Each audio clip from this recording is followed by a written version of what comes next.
Hinihinalang siya buo na samsam sa isang street level individual sa ikinasang drug bypass operation ng Pangasinan Drug Enforcement Unit pang PPO-PNP, kasamang PIU pang PPO, RCD-1 Pro 1, Pilig-Sauwan at Aguilar Police Station, Quezon 5 Barangay Bagumbaw, Aguilar, Pangasinan. Samantala, kinilala ng kanilang Provincial Director na si Police Colonel Rolly G. Kapukyan ang suspect na si alias Matt, 26 years old, residente ng Barangay Kalsib, Aguilar, Pangasinan, na tinaguri ang isang street level individual.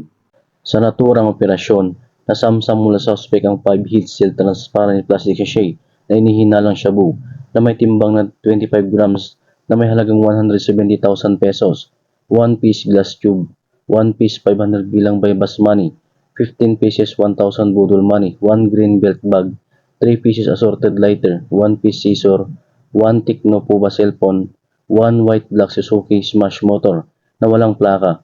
Maharap ang nasabing suspect sa kasong paglabag sa Article 2, Section 5 and 11 ng RE 9165 o Comprehensive Dangerous Drugs Act of 2002.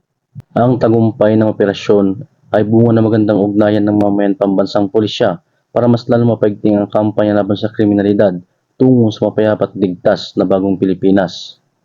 Mula dito sa Bicayne, Ilocos Region, ako po ang inyong Police News Network Correspondent, Patrolman Dennis Carinal, alagad ng batas, tagataguyod ng balitang pulis.